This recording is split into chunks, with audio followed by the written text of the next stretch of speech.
Hello दोस्तों, स्वागत है आपको इस मेडिकल मुशर्रफ चैनल में। इस वीडियो में देखने वाले हैं कक्षा 8 के मोस्ट इम्पोर्टेंट एमसीक्यूज क्वेश्चंस। आइए पहला क्वेश्चंस देखते हैं।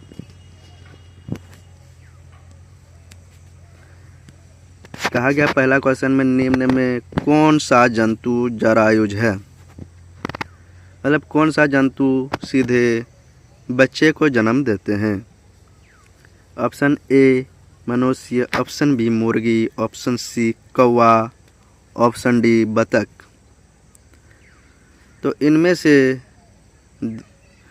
इन 4 ऑप्शन में दिए गए ऑप्शन नंबर ए जो मनुष्य है वो सीधे जन्म देते हैं बच्चे को, बाकी 3 जो ऑप्शन है वो अंडे देते हैं। तो इसका करेक्ट ऑप्शन हो जाएगा ए। नेक्स्ट क्वेश्चन, जो जंतु सीधे शिशु को जन्म देते हैं उन्हें क्या कहते हैं। जो जंतु सीधे शिशु को जन्म देते हैं उन्हें क्या कहते हैं। ऑप्शन ए जरायुज, ऑप्शन बी अंडप्रजक, ऑप्शन सी युग्मनज, ऑप्शन डी गर्भाशय। उसे जरायुज प्राणी कहते हैं। तो option number A is correct option. Question number 3, मादा जननांग है। ए वृषण, बी गर्भाशय, सी शिशन, डी शुक्रवाहिनी। कहा गया है जो 4 ऑप्शन दिए गए हैं इनमें से कौन सा ऑप्शन मादा जनन अंग का है। ए वृषण, ये पुरुष जनन अंग का भाग है। बी गर्भाशय, ये मादा जनन अंग का भाग है। तो इसलिए इसका करेक्ट ऑप्शन हो जाएगा बी। नेक्स्ट क्वेश्चन, निम्न में से अंडप्रजक जंतु कौन से हैं। मतलब इन ऑप्शन में कौन से ऐसे जंतु है जो अंडे देते हैं। ऑप्शन ए मेढक, ऑप्शन बी छिपकली, ऑप्शन सी मुर्गी, ऑप्शन डी इनमें से सभी। तो इन सभी जीव अंडे देते हैं, ना कि सीधे बच्चों को जन्म, इसीलिए इनमें से सभी सही आंसर हो जाएगा, करेक्ट हो जाएगा डी। क्वेश्चन नंबर 5, अलैंगिक जनन मुकुलन द्वारा होता है। कहा गया निम्न में से किसमें अलैंगिक जनन मुकुलन द्वारा होता है। अमीबा में, हाइड्रा में, planaria, option number D C है मलेरिया परजीवी में। तो ऑप्शन ए अमीबा, अमीबा में द्विखंडन होता है। बी हाइड्रा, हाइड्रा में मुकुलन द्वारा जनन होता है, इसीलिए इसका करेक्ट ऑप्शन हो जाएगा बी। अगला प्रश्न है, एक टेडपोल जिस पर क्रम द्वारा वयस्क में विकसित होता है वह है। एक टेडपोल जिस पर क्रम द्वारा वयस्क में विकसित होता है वह है। ऑप्शन ए निषेचन, रोपण, कायांतरण, मुकुलन। निषेचन नहीं होगा क्योंकि निषेचन नर युग्मक तथा मादा युग्मक के संलयन को कहते हैं। रोपण भी नहीं होगा क्योंकि रोपण जो जायगोट बनता है, भ्रूण होता है, वो गर्भाशय में जो बैठता है उसे रोपण कहते हैं। कायांतरण, कायांतरण हो जाएगा इसका करेक्ट ऑप्शन सी, क्योंकि कायांतरण का मतलब होता है वो अपना बॉडी शेप चेंज करता है। ऑप्शन डी मुकुलन नहीं होगा, तो इसका करेक्ट ऑप्शन हो जाएगा सी। अगला प्रश्न है, निषेचन के परिणाम स्वरूप क्या बनता है? निषेचन के परिणाम स्वरूप क्या बनता है? ऑप्शन ए है भ्रूण, युग्मनज, सी गर्भ, डी क्लोन। निषेचन के परिणाम स्वरूप युग्मनज बनता है जिसे जायगोट कहते हैं। तो इसका करेक्ट ऑप्शन बी हो जाएगा। अगला प्रश्न, विखंडन विधि से जनन करने वाले दो जंतुओं के नाम बताइए। निम्न में से कौन से ऐसे दो जंतु हैं जो विखंडन विधि द्वारा जनन करते हैं? Option A amoeba, B paramecium, option C hydra, D A तथा बी दोनों। अमीबा विखंडन द्वारा जनन करता है, ये हो सकता है। बी नंबर में पैरामीशियम, पैरामीशियम भी विखंडन द्वारा जनन करता है।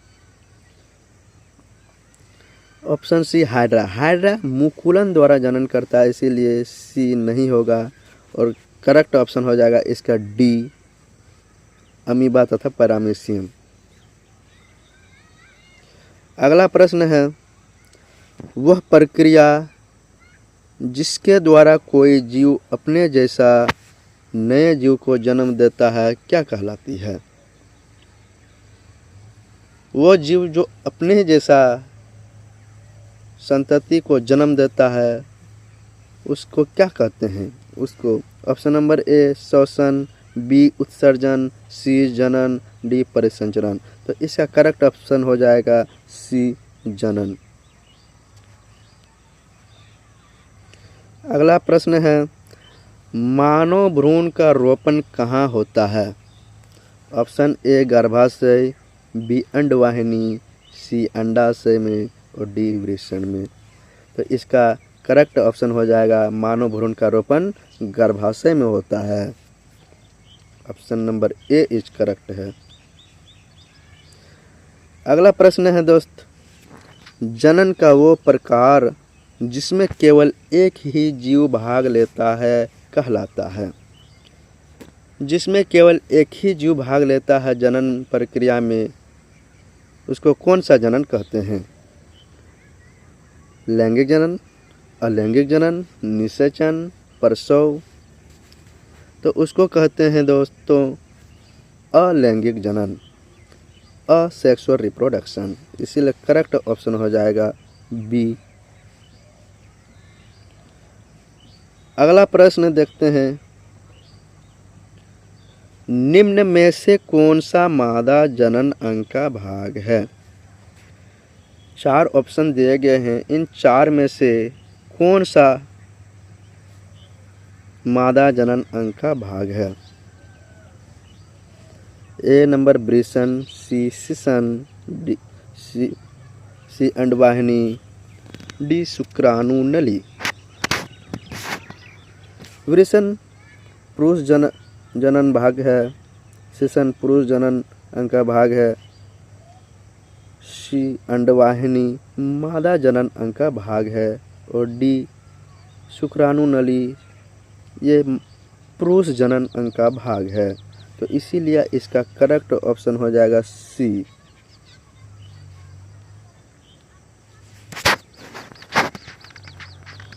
अगला प्रश्न है, अमीबा में किस प्रकार का अलैंगिक जनन होता है? अमीबा में किस प्रकार का अलैंगिक जनन होता है? अलैंगिक जनन कई प्रकार के होता है, जैसे मुकुलन, विखंडन, द्विखंडन। अमीबा अलैंगिक जनन करता है, तो उनमें से कौन सा अलैंगिक जनन करता है ये पूछा गया है। अमीबा द्विखंडन द्वारा जनन करता है, इसलिए इसका करेक्ट ऑप्शन सी हो जाएगा। मुकुलन द्वारा हाइड्रा करता है, विखंडन द्वारा प्लेनेरिया करता है।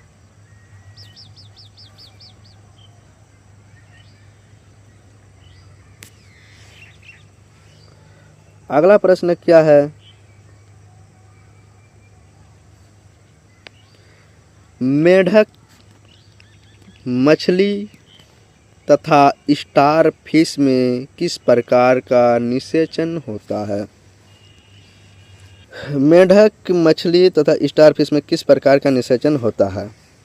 निषेचन मतलब मादा युग्मक अंडाणु तथा नर युग्मक शुक्राणु का मिलना निषेचन कहलाता है, जो कि दो प्रकार का होता है, बाह्य निषेचन तथा आंतरिक निषेचन। तो निम्न में से क्या हो जाएगा? इनका हो जाएगा बाह्य निषेचन। ऑप्शन बी करेक्ट ऑप्शन हो जाएगा, बाह्य निषेचन।